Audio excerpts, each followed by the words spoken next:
Savings, savings क्या होती है?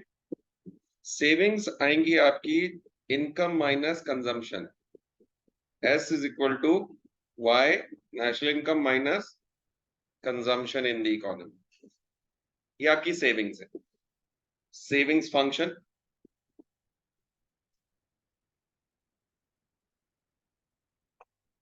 ये मैथमेटिकल रिलेशनशिप क्रिएट करता है between savings in the economy and the national income.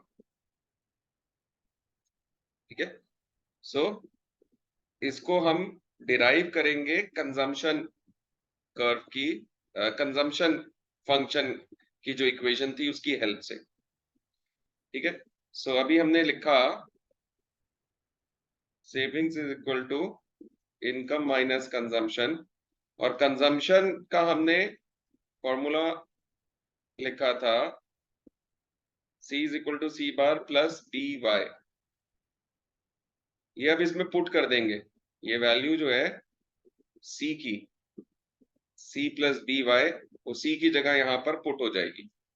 सो आ जाएगा आपका S is equal to Y minus, और ये पूरी वैल्यू C की जगह C bar plus B Y, क्योंकि C bar plus B Y है तो C की जगह हमने ये रख दिया।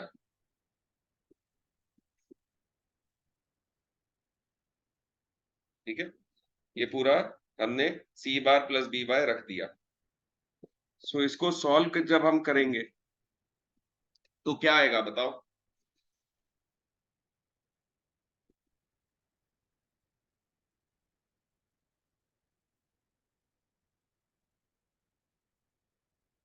माइनस C बार इस तरफ ले लिया, माइनस बी वाई ले लिया, प्लस वाई हो गया। ये प्लस वाई कैसे हो गया? वाई इधर ले गए, कुछ नहीं है, इसको शिफ्ट कर दिया, बस लास्ट में शिफ्ट कर दिया। अब वाई के आगे कोई साइन तो था नहीं, प्लस ही है इसका मतलब ये, तो यहाँ पर लास्ट में ले आए। अब इसमें से वाई कॉमन ले लेंगे, इसको ऐसे भी लिख सकते हैं, S is equal to minus C bar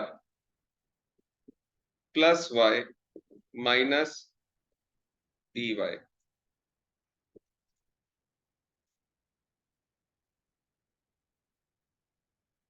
ठीक है, या इसको सिंपली वाई की जगह वन वाई भी लिख सकते हैं। So S is equal to minus C bar, Y को हम कॉमन, प्लस वाई को हम कॉमन निकाल लेंगे बाहर, कॉमन निकाला तो बचा वन माइनस बी। क्या बचा? One minus B. ठीक है, ये हमारा सेविंग फंक्शन आ जाता है, this is our saving function, जहां पे minus C bar is dissavings equal to the amount of autonomous consumption.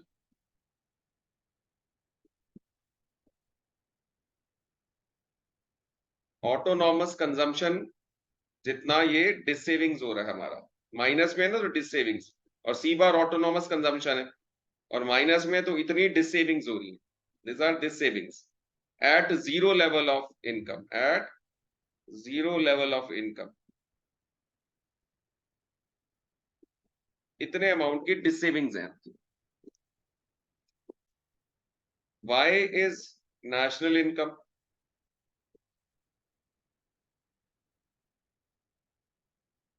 One minus B, one minus B is marginal propensity to save,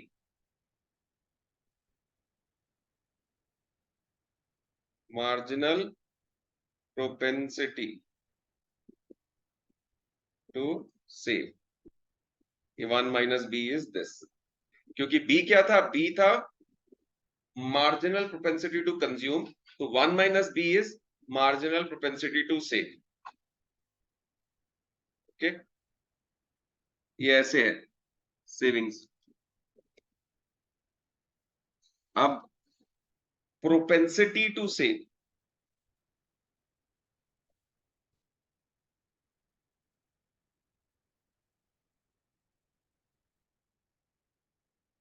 propensity to save.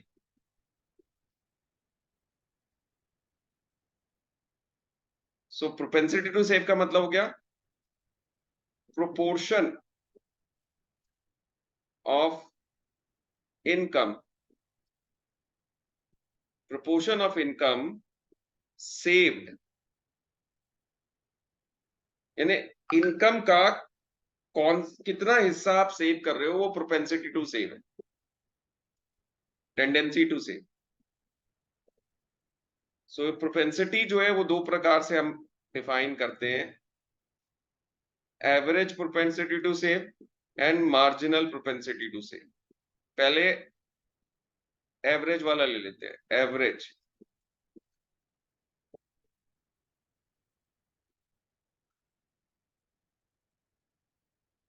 सो अब इसको कैसे define कर सकते हैं,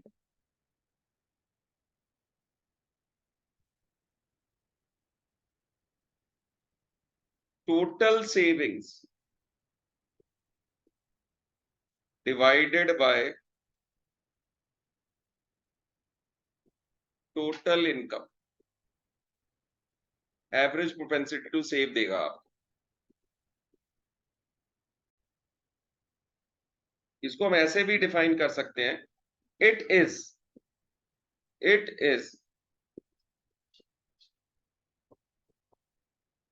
total proportion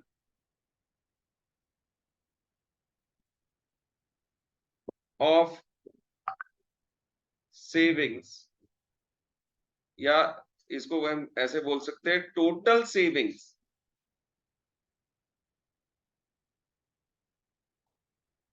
as a proportion of proportion of as a proportion of income, total income of the country, कि country की total income का कितना प्रपोर्शन, कितना पार्ट सेव किया जा रहा है। तो APS is equal to average propensity to save equal to total savings upon total income. So APS is equal to S by Y. So अगर इनकम जो है, टोटल इनकम 1000 करोड़ रुपीस है, रुपीस 1000 करोड़ है, और सेविंग्स इसमें से 200 करोड़ है, सेविंग्स 200 करोड़ है, तो APS will be equal to 200 upon 1000, which is 0.2. That is 20% of income is saved. Income का 20% सेविंग में जाता है, इसका ये अर्थ निकलता है।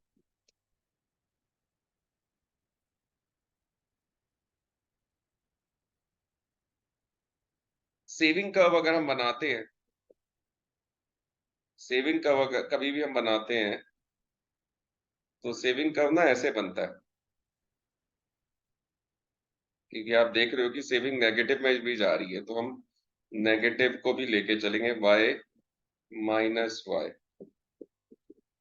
X origin. सेविंग कर्व आपका स्टार्ट हो रहा है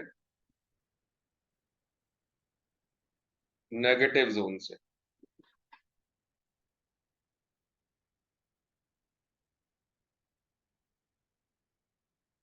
ये जो पॉइंट है नेगेटिव पोर्शन में, इसको -C बार बोलेंगे।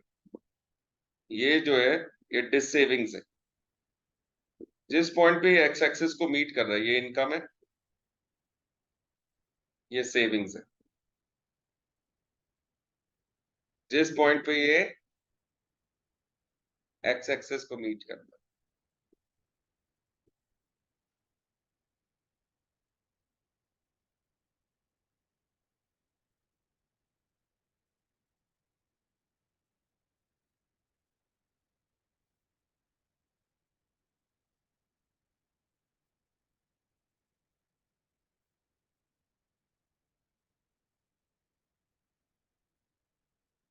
इंपॉर्टेंट फैक्ट्स कर लेते हैं, फिर डिस्कस करते हैं इसमें। ठीक है, important facts about average propensity to save.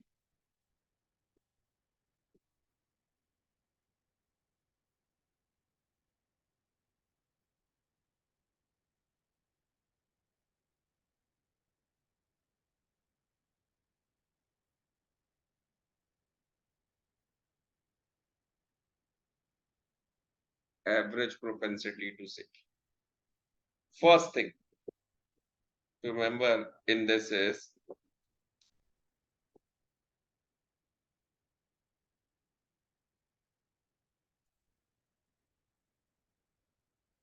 APS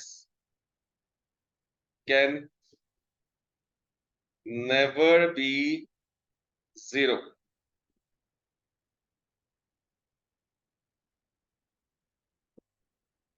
Sorry, zero बोल रहा हूँ. It can never be one. It can never be one or more than one.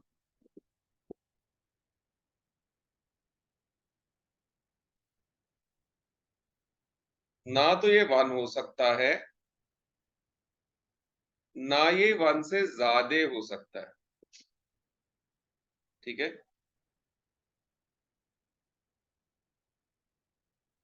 Reason सोच के बताओ क्या होगा. हाँ, क्योंकि कोई पूरी इनकम को सेव नहीं कर सकता है, उससे ज्यादा नहीं सेव कर सकता, कुछ ना कुछ कंजम्पशन होगी। हाँ, एब्सोल्युटली, है ना.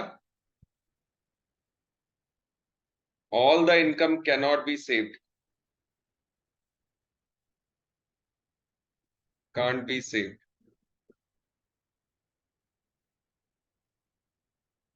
क्योंकि जितनी इनकम है, मान लो 100 इनकम है और उतनी सेविंग कर दी, तो आपका एपीएस 1 आएगा.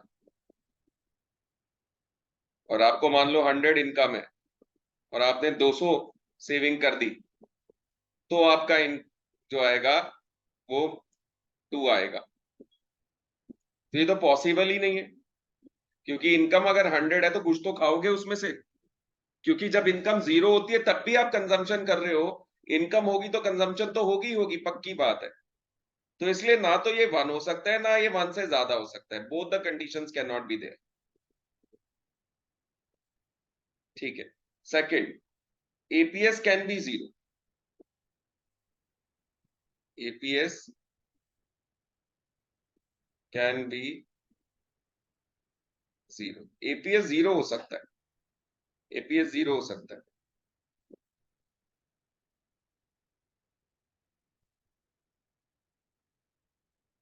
कब होगा?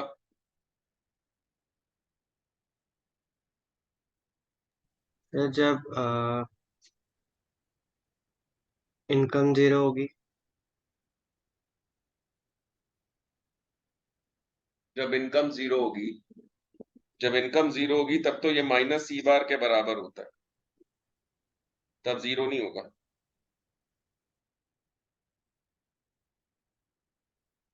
वापस चलते हैं, इसीलिए मैंने बोला था कि मैं ग्राफ फिर बाद में कराऊंगा. वापस. जब कंजम्पशन कंजम्पशन कर्व भी बना लेते हैं इसमें.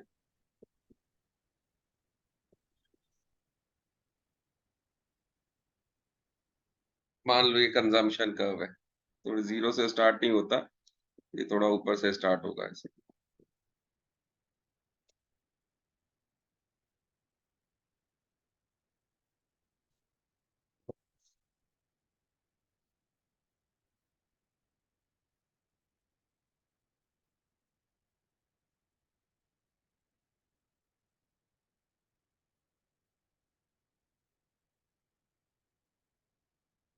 अब यहाँ पे इनकम कर्व बना लेते हैं.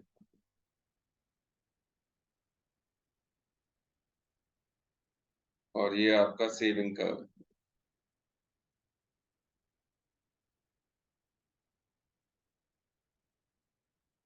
सॉरी, ये आपका 45 डिग्री इनकम कर्व.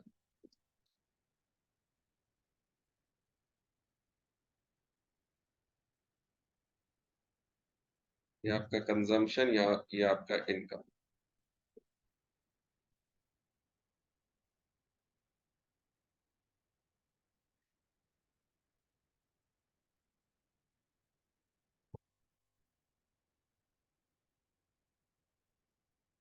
तो इससे कोइंसाइड करेगा।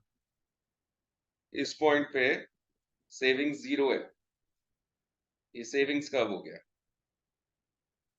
माइनस सी बार, यस सेविंग्स कब है, ये आपका सेविंग्स कब है।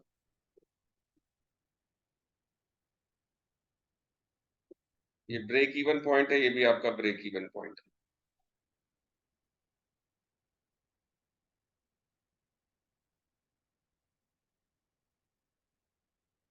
ओके, इस पॉइंट पे savings are equal to 0, which means when consumption and income are equal, the point where consumption and income are equal, at that time savings are 0. समझ आया ग्राफ से? ग्राफ से समझ में आया ये? Yes sir. कंजम्पशन जब इनकम के बराबर होगा, यानी कंजम्पशन जब इनकम के बराबर होगा, देन आपका सेविंग्स 0 होगा। क्योंकि आप देख भी लो ना, income is equal to consumption plus savings, ये 0 होगा तभी कंजम्पशन और इनकम इक्वल हो सकते हैं। तो यानी ये जब दोनों इक्वल है तो इसका मतलब सेविंग्स आपकी 0 है, सेविंग 0 है, और सेविंग 0 है तो एपीएस भी 0 है, क्योंकि सेविंग्स ही नहीं है ना। थर्ड, आई होप ये क्लियर हो गया आपको। Yes third, sir. APS can be negative or less than 1।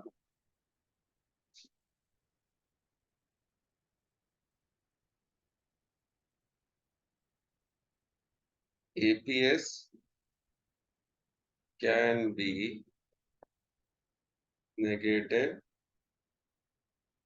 और less than 1।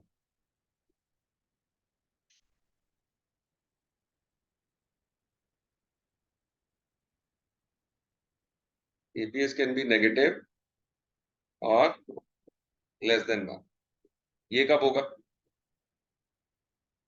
Sir break even point से पहले। ब्रेक इवन पॉइंट से पहले, which means when income is less than consumption, when income is less than consumption, उस point पे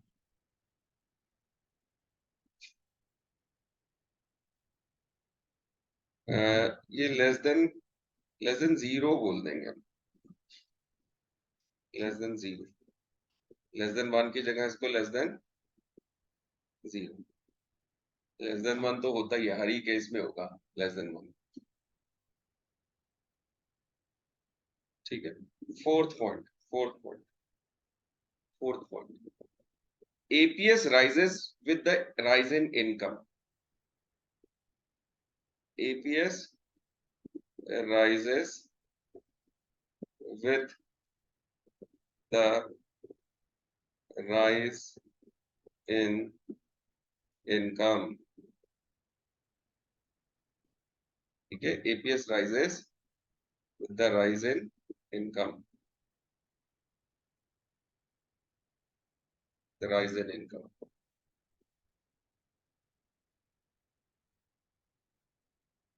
okay, अब इसका क्या अर्थ हुआ? इनकम के राइज होने से एपीएस राइज होगा, क्योंकि जैसे जैसे आपकी बेसिक नीड्स पूरी होती जाएंगी, है ना, so there will be more income for available to you for saving, so you will increase your saving in that case। ठीक है, एपीएस वाला पार्ट हमारा हो गया। अब हम मार्जिनल प्रोपेंसिटी टू सेव पे आ जाते हैं। Let us come to marginal propensity to save. Okay,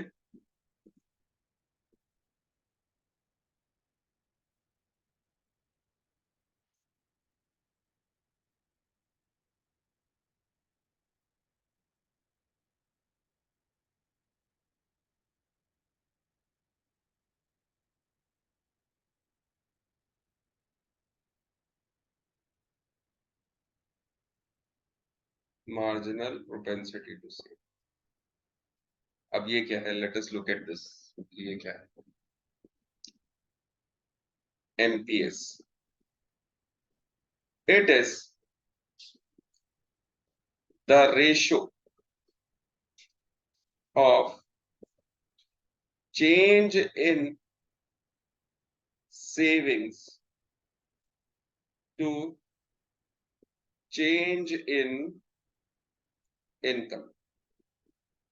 यानी MPS is equal to delta S, that is change in saving, upon delta Y, that is change in income.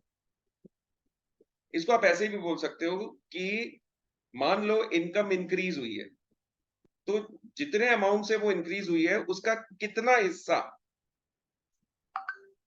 Savings में जा रहा है। ठीक है, तो सेविंग्स कितने अमाउंट से चेंज हुई है, यानी मान लो इनकम जो है वो 1000 करोड़ थी इनकम, वो बढ़कर 1200 करोड़ हो गई।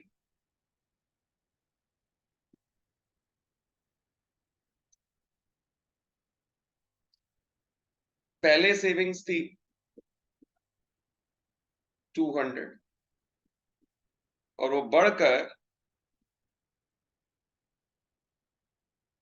मान लो 250 हो गई, 250।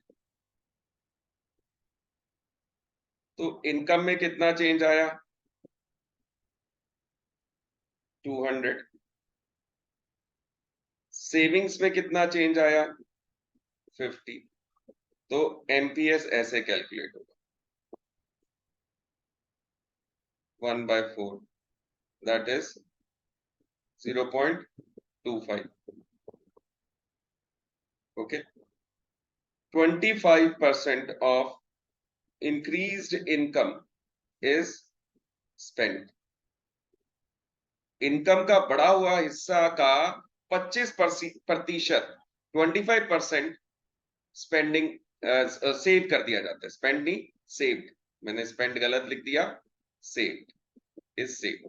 स्पेंड तो कंजम्पशन हो जाएगा। इसका मीनिंग ऐसे निकलता है। This is how we create this meaning. अब इसके इंपॉर्टेंट फैक्ट्स कर लेते हैं। Let us talk about the important facts. एक ही है, बड़ा इंटरेस्टिंग सा है।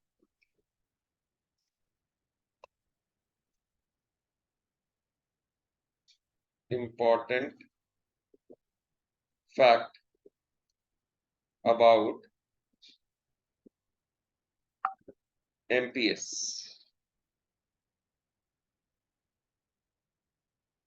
Marginal propensity to save.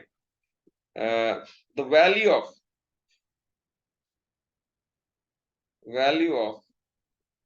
MPS lies between 0 and 1.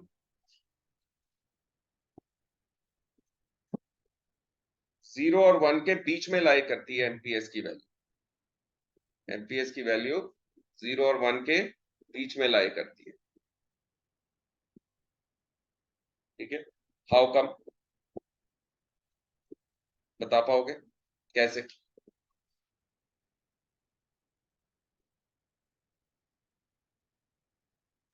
देखो, इसको आप ऐसे देख सकते हो। सर क्योंकि जितनी इनकम बढ़ी है उससे ज्यादा तो कोई सेव कर नहीं लेगा। तो जितनी इनकम बढ़ी है, फॉर एग्जांपल 10,000 बढ़ी है, तो at max he can save 10,000 only. देखो, इसको ऐसे देख सकते हैं, additional income is all consumed, then delta S becomes 0.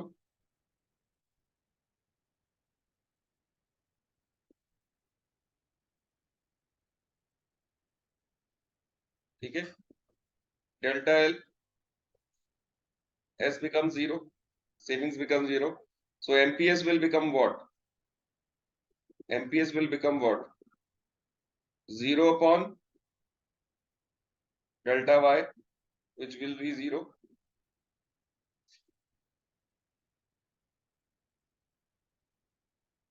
On the other hand,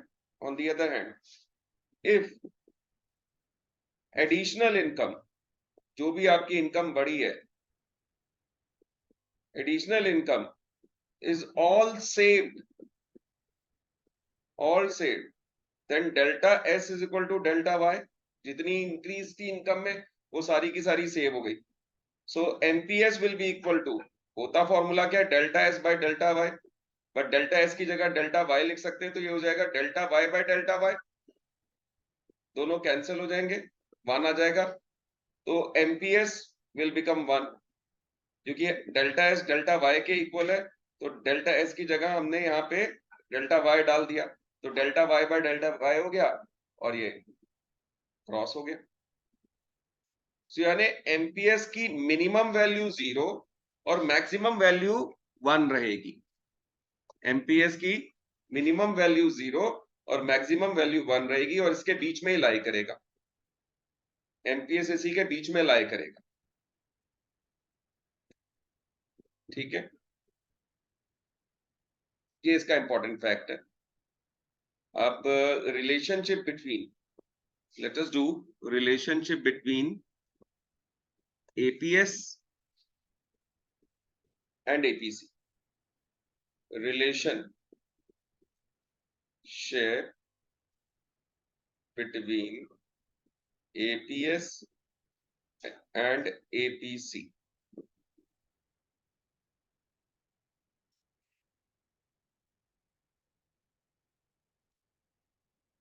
Y is equal to, income is equal to consumption plus savings, you know this, divide by Y on both sides.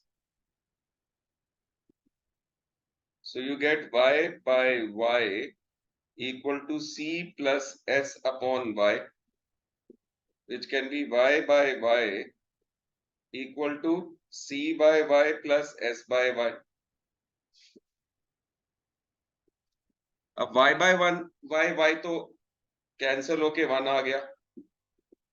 c by y क्या होता है, APC. Sir APC. s by y क्या होता है, APS. therefore you can say apc plus aps is equal to 1.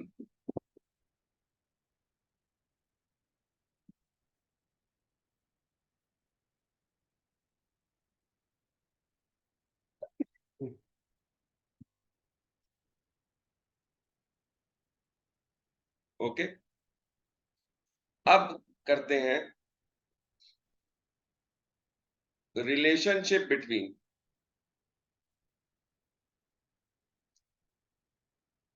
MPC and MPS.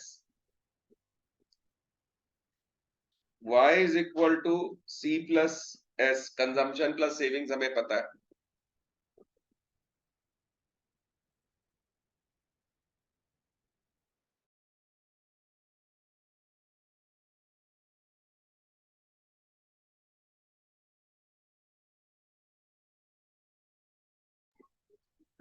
सो इसको हम ऐसे भी लिख सकते हैं, delta Y is equal to delta C plus delta S.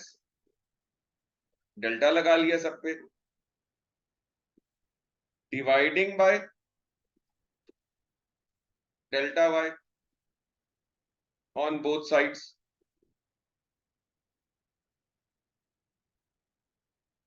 तो ये हो गया हमारा delta Y upon delta Y equal to delta C upon delta Y plus delta S by delta Y. अब delta Y by delta Y तो cancel करके 1 आ जाएगा, ये कटिंग हो गई, ये 1 आ गया. 1 is equal to delta C by delta Y is marginal propensity to consume, delta S by delta Y is marginal propensity to save. ये आ गई रिलेशनशिप कि MPC plus MPS equal to 1. ये आ गई रिलेशनशिप.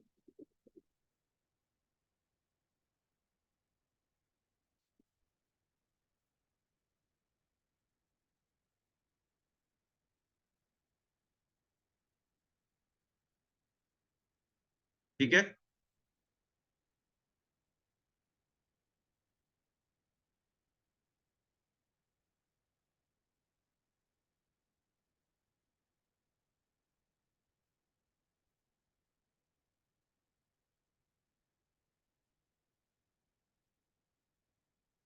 अब हम करते हैं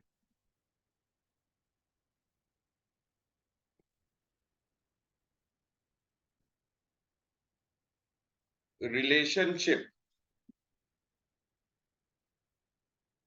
between consumption and income with the help of graph. Graph या कर्व की हेल्प से आप इसको दिखाओगे।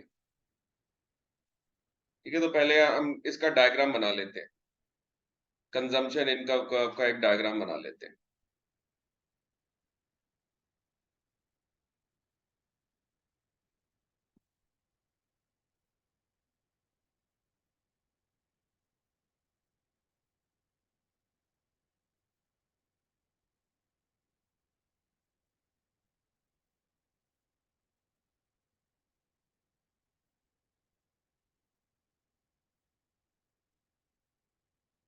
तो वाई एक्सिस पे कंजम्पशन,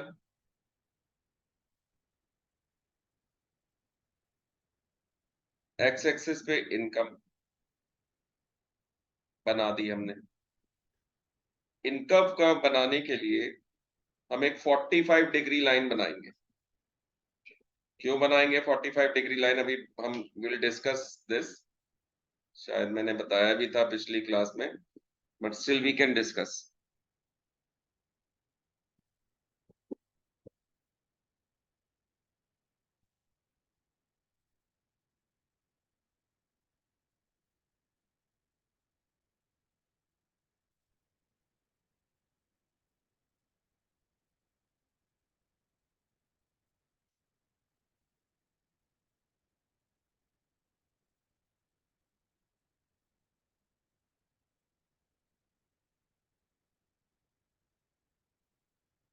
तो ये इनकम कर्व की हमने लाइन बना ली 45 डिग्री।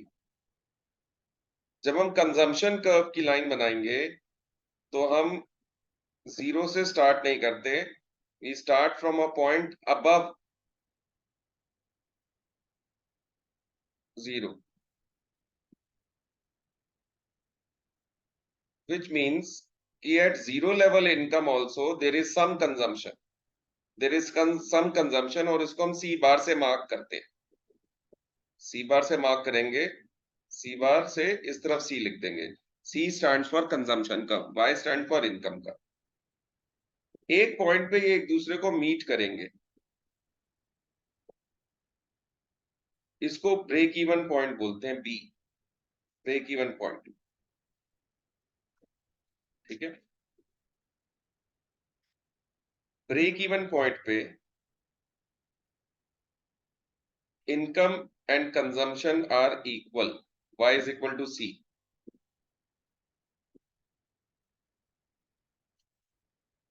हम इसको इसको ऐसे भी मार्क कर सकते हैं, इसको सी मार्क कर दें। ये जो सी ओ जो डिस्टेंस है, इसको हम ऑटोनॉमस कंजम्पशन बोलते हैं, इसको सी बार बोला जाता है। This value, this portion, CO is C bar.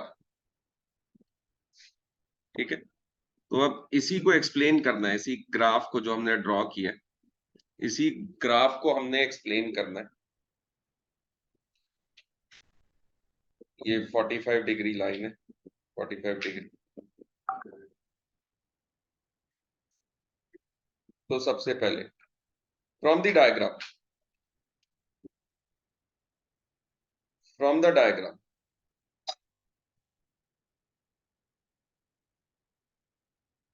From the diagram, पहली चीज, the first thing is autonomous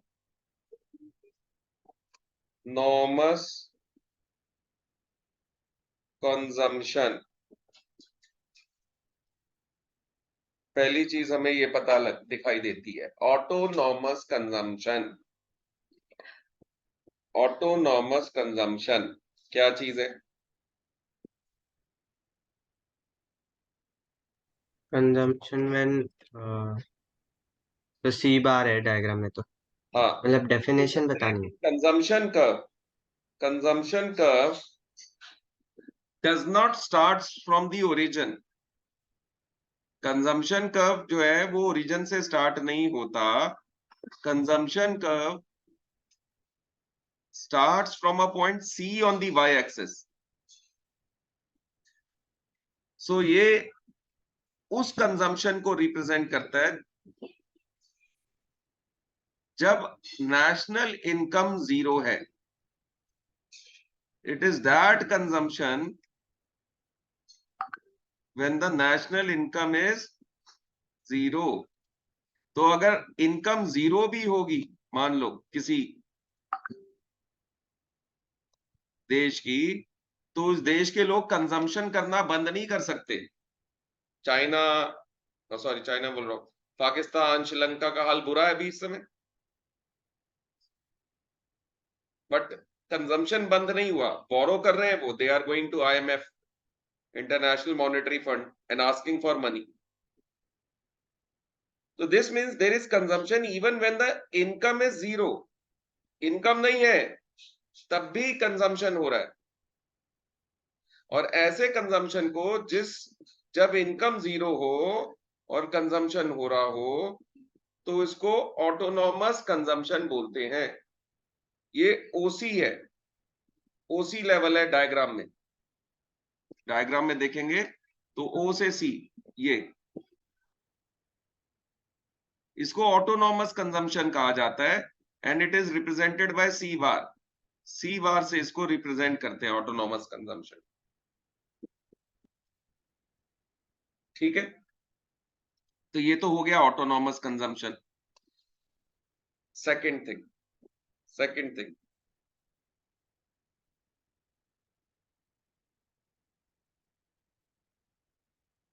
positively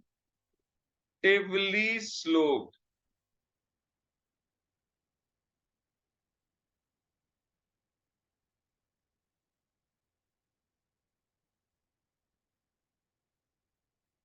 positively sloped consumption curve,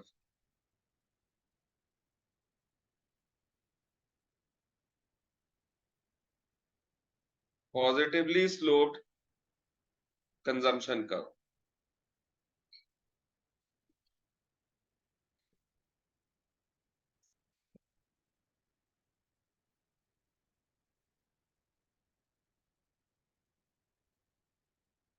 अब ये क्या देखते, let us see what is this.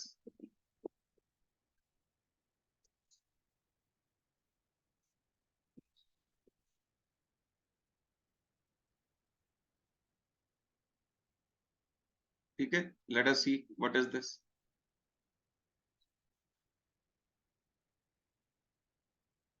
Positively slope consumption curve जो CC से mark किया है हमने, वो पॉजिटिवली स्लोप्ड है, पॉजिटिव स्लोप है। पॉजिटिव स्लोप मतलब rising, rising slope is a positive slope, which tells us कि जैसे जैसे इनकम बढ़ रही है वैसे वैसे कंजम्पशन भी बढ़ रही है। लेकिन लेकिन कंजम्पशन का जो राइज है वो इनकम के राइज से कम है। तभी आप देखते हो कि वो इनकम कर्व से मोर फ्लैटर है। It is more flatter to income curve, अगर आप देखो यहां पे, इसीलिए वो इनकम कर्व से ऐसे नीचे निकल गई। It is more flat, flat as compare to income curve, है ना, ऐसे फ्लैट है। इनकम कर्व सीधा और खड़ी ऊपर की तरफ जा रही है, ये इनकम कर्व ऊपर की तरफ है, और ये थोड़ा सा फ्लैट है उसके अकॉर्डिंग, उसके उसके मुकाबले consumption curve is more flat, whereas income curve is more inclined। यानी कंजम्पशन उतनी तेजी से नहीं बढ़ती जितनी तेजी से इनकम बढ़ती है। बढ़ तो रही है, पॉजिटिवली स्लोप्ड है, बट उसका स्लोप जो है वो इनकम कर्व के स्लोप से कम है। थर्ड थर्ड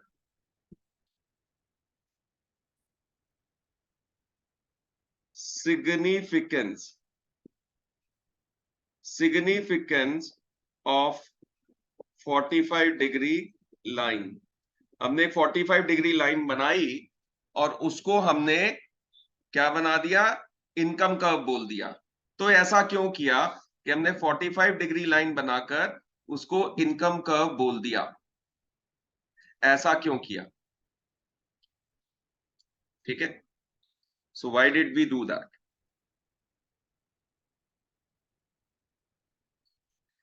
देखो 45 डिग्री लाइन बनाने का लॉजिक क्या है, let us look at this. क्यों बनाई हमने इसको?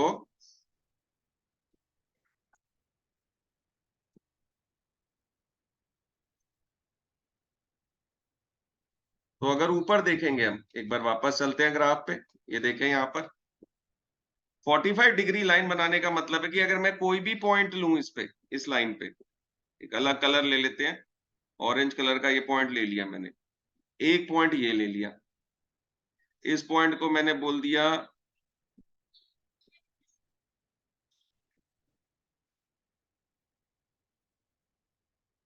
ए, और इसको बोल दिया सी, मान लो बी तो बना ही हुआ है। तो जो ये पॉइंट ए है वो वाई एक्सिस से भी उतनी दूर है और एक्स एक्सिस से भी उतनी दूर है।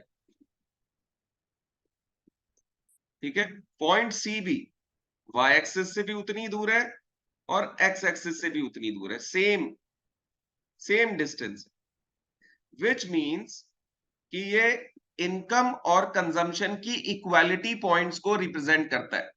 यानी all points on this 45 degree line are equidistant from the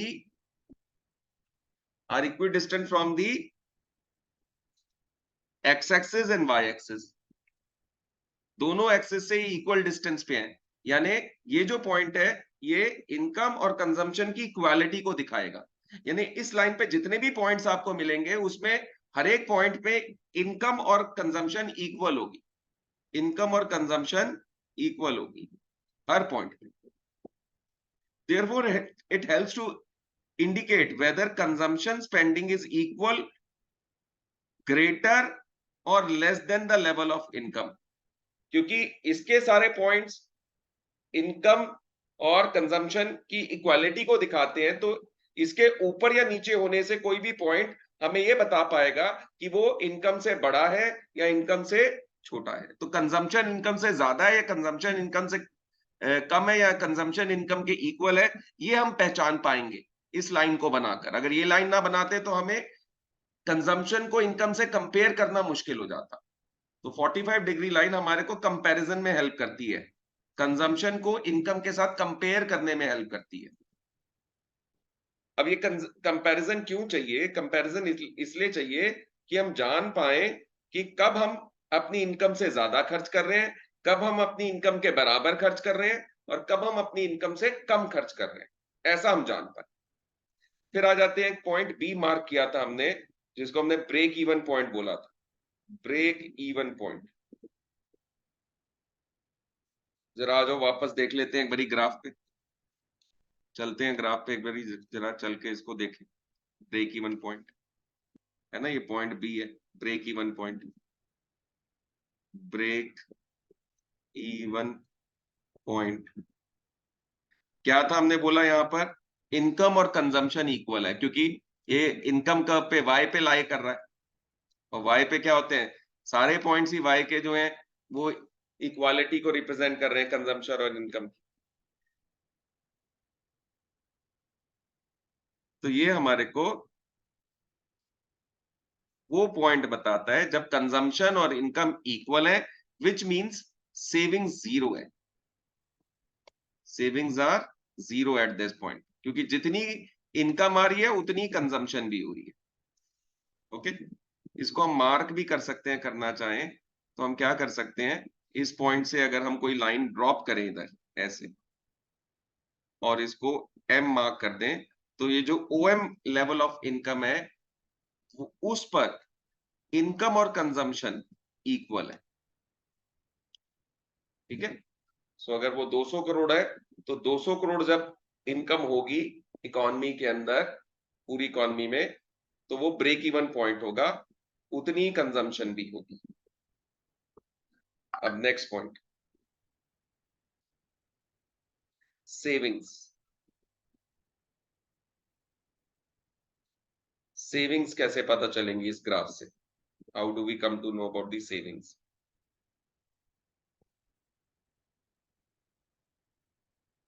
जब इनकम कंजम्पशन से ज्यादा होती है तो सेविंग्स होती है, तो आपको पता ही है। इनकम यानी जब आप खर्चे से ज्यादा कमाओगे तो सेविंग्स तो होंगी।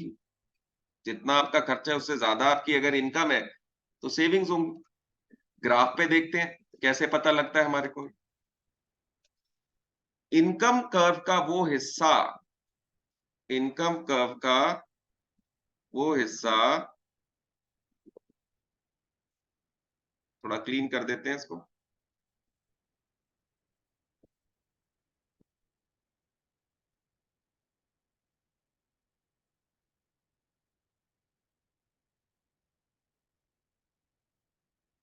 इनकम कर्व का वो हिस्सा जब वो कंजम्पशन से ऊपर है, यानी इनकम ज्यादा है कंजम्पशन के मुकाबले, कंजम्पशन आप कम कर रहे हो, इनकम ज्यादा है, इनकम इज मोर, तो ये जो पोर्शन है, ये पोर्शन है, ये जो गैप है, ये आपकी सारी सेविंग्स है। These are all your savings, क्योंकि आपकी कंजम्पशन इनकम कर्व से नीचे लाई कर रही है। कंजम्पशन कम कर रहे हो आप, इनकम आपकी ज्यादा है ना। खर्चा खर्चा 98, कमाई रुपया। 1 रुपया कमा रहे हो, 50 पैसे खर्च कर रहे हो। 100 रुपए कमा रहे हो, 50 रुपीज स्पेंड कर रहे हो, 50 रुपीज सेव हो रहे हैं आपके, तो ये सेविंग को रिप्रेजेंट कर रही है। Okay, it is representing savings. अब आ जाते हैं डिस सेविंग्स की बात करते हैं। Let us talk about dissavings. छठा point, sixth point, dish savings.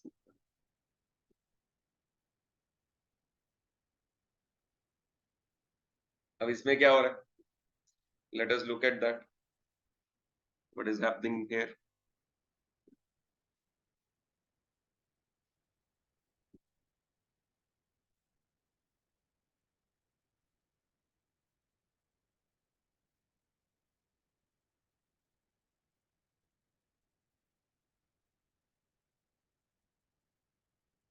सो डिस सेविंग्स कब होंगी?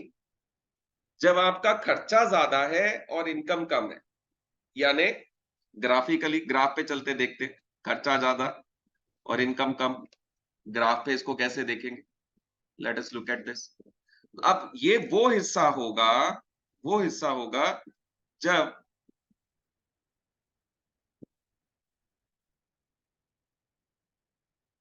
जब ब्रेक इवन पॉइंट, ये आपका ब्रेक इवन पॉइंट है बी, इससे नीचे आपकी इनकम नीचे है, कंजम्पशन ऊपर है। देखो आपका कंजम्पशन कर्व इनकम कर्व के ऊपर लाई कर रहा है, यानी ये जो पोर्शन है इन दोनों के बीच में जो ये गैप है, ये सारा, ये सारा डिस सेविंग्स है, डिस सेविंग्स। क्योंकि ये सारा पोर्शन ये दिखा रहा है कि आपकी कंजम्पशन है, यानी आपका खर्चा ज्यादा है और आपकी इनकम कम है। ठीक है, क्लियर है यहां तक?